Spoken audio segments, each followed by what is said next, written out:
The chapter is electric current and its effects. The chapter is very important, so watch the video very carefully. इसमें हम लोग पढ़ेंगे कि अगर किसी कंडक्टर से इलेक्ट्रिक करंट पास होता है तो उसका क्या क्या इफेक्ट होता है. So what is a conductor?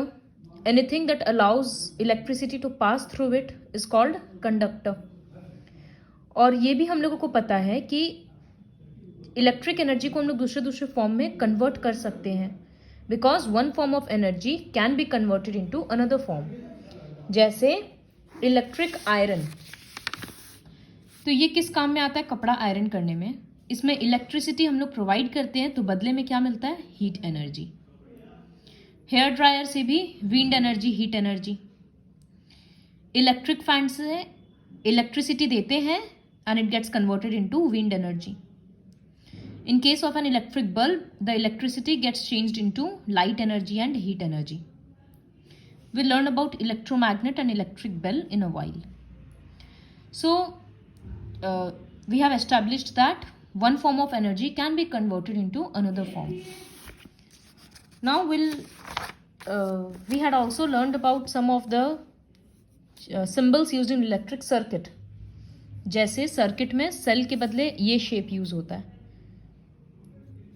एक लाइन बड़ा, एक लाइन छोटा. बड़ा वाला लाइन पॉजिटिव टर्मिनल के लिए.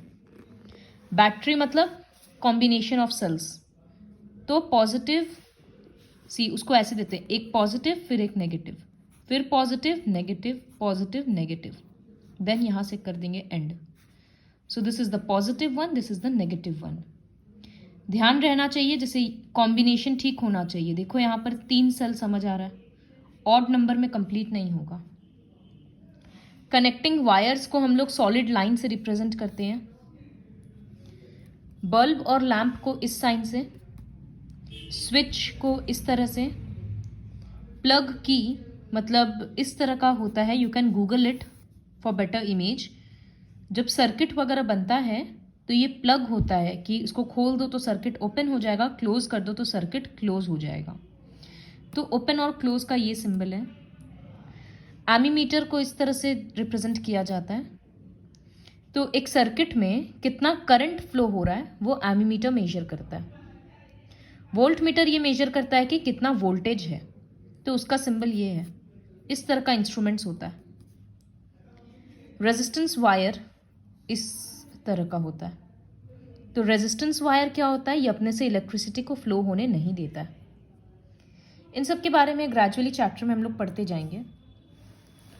सो जैसा कि बताए थे कि इलेक्ट्रिक करंट के इफेक्ट के बारे में हम लोग पढ़ेंगे. So the first effect is heating effect of electric current.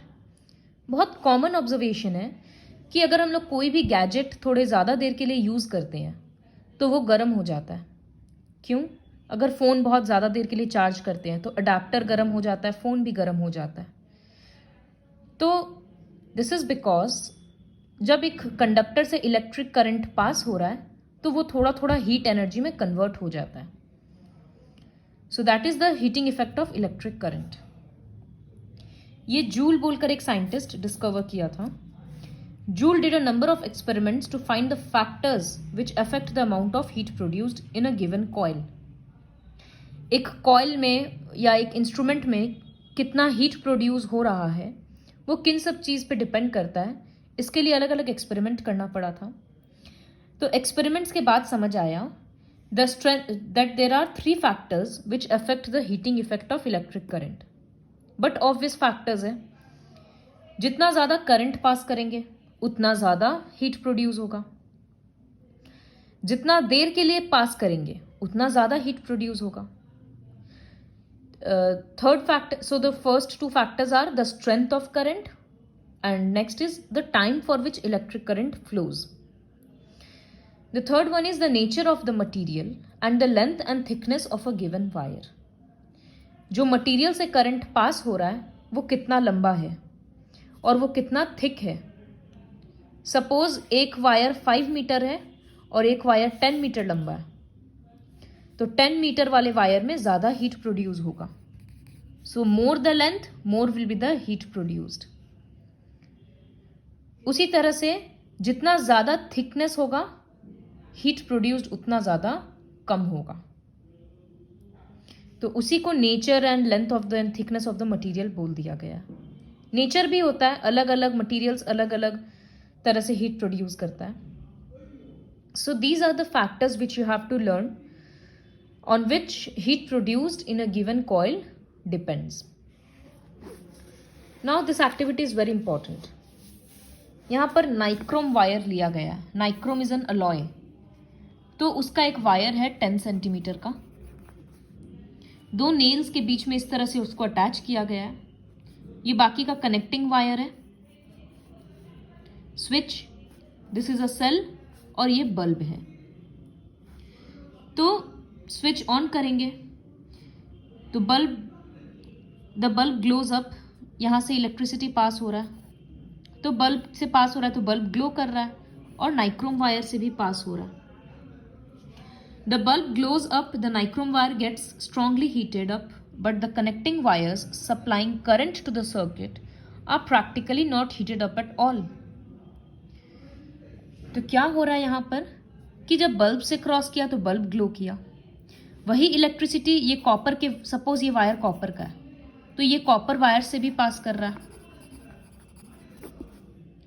और वही इलेक्ट्रिसिटी नाइक्रोम वायर से भी पास कर रहा है। लेकिन जब हम लोग एक्सपेरिमेंट के 5-10 मिनट बाद देखेंगे तो सबसे ज़्यादा गर्म सिर्फ नाइक्रोम वायर हुआ। ऐसा क्यों? क्योंकि, और ये जो कनेक्टिंग वायर्स है ये सब तो बिल्कुल गर्म नहीं हुआ। तो ऐसा क्यों हुआ? क्योंकि दोनों का मटेरियल नेचर अलग अलग है। नाइक्रोम वायर का टेंडेंसी होता है कि वो इलेक्ट्रिसिटी को फ्लो होने नहीं देता है, तो जो इलेक्ट्रिसिटी यहाँ से पास हो रहा है वो सब हीट एनर्जी में कन्वर्ट होते जा रहा है। और जो कॉपर वायर है वो सारा इलेक्ट्रिसिटी को, it is a good conductor, तो वो सारा इलेक्ट्रिसिटी फ्रीली पास कर दे रहा है, इसीलिए वो गर्म नहीं हो रहा। तो इससे हम लोग को समझ में आता है कि नेचर पे फर्क पड़ता है। अलग अलग मटेरियल अलग अलग तरह से हीट प्रोड्यूस करता है। फिर अगर हम लोग यहाँ पर एक सिंगल सेल को बैटरी से रिप्लेस कर देंगे, मतलब इसके बदले अलग अलग बैटरीज लगा देंगे, तो हम लोग देखेंगे कि नाइक्रोम वायर इतना गर्म हो गया कि वो रेड कलर का हो गया, रेड हॉट। इसका मतलब और ज़्यादा हीट प्रोड्यूस हो रहा है। करंट इंक्रीज कर दिए तो production of heat also got increased. Therefore, we can conclude that heat produced depends upon the strength of the current and resistance of the electrical wire. Resistance मतलब वो flow होने देगा या नहीं देगा, तो रेजिस्टेंस मतलब नहीं देता है। जिसका जितना ज़्यादा resistance, heat produced will be more. So this is about the heating effect of electric current. Now the question arises whether it is advantageous or not. तो एडवांटेज भी रहता है कहीं कहीं पर डिसएडवांटेज भी रहता है। जैसे हम लोग electric iron, electric toaster, induction, इन सब के केसेस में अगर देखें, इलेक्ट्रिक हीटर, गीज़र, केटल, सब कुछ, तो इन सब चीज़ों में हम लोग इलेक्ट्रिसिटी पास करते हैं और उसके अंदर एक कॉइल होता है, जैसे हीटर में इस तरह से कॉइल होता है।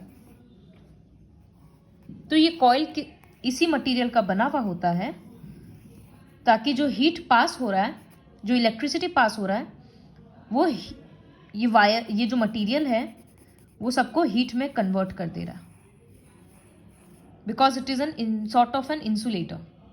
और फिर ये पानी में डिप किया हुआ है, तो जब ये गर्म हो जा रहा है उसके कारण पानी गर्म हो जा रहा है। तो इस केस में तो हम लोग हीटिंग इफेक्ट को काम में लिए ना। सेम चीज़ होता है टोस्टर में, गीज़र में, सब चीज़ में। जब हम लोग स्विच ऑन करते हैं तो तुरंत गर्म नहीं हो जाएगा, 2-4 मिनट के बाद ये कॉइल बहुत ज़्यादा गर्म होने लगता है, जिसके वजह से इसके आसपास जो भी चीज़ है वो गर्म हो जाएगा। तो अगर टोस्टर इमेजिन करेंगे तो कॉइल के ऊपर एक प्लेट रखा हुआ है जो गर्म हो जा रहा है। इस तरह से ये इफेक्ट काम करता है। तो हीटिंग इफेक्ट को हम लोग प्रैक्टिकल यूज में भी ले लिए। सी, ये पूरा कॉइल है जो गर्म हो जाता है आयरन में, हीटर का कॉइल, इलेक्ट्रिक मतलब ये पानी गर्म करने वाला इमर्शन रॉड, ये रूम हीटर में इस तरह से रहता है। तो नाइक्रोम जो पढ़े थे वो एक अलॉय है, निकल और क्रोमियम से मिलकर बनता है। इसको हीटिंग कॉइल्स में इसलिए यूज़ किया जाता है क्योंकि इसका मेल्टिंग पॉइंट बहुत हाई है, मतलब ये गर्म होने पे पिघलता नहीं है जल्दी से।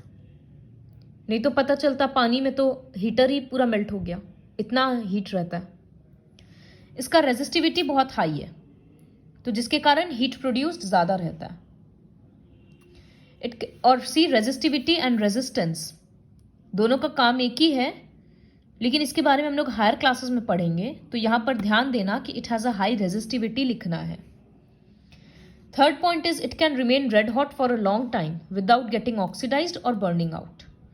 मतलब वो बिना खराब हुए बहुत देर तक रेड हॉट रह सकता है, गर्म रह सकता है।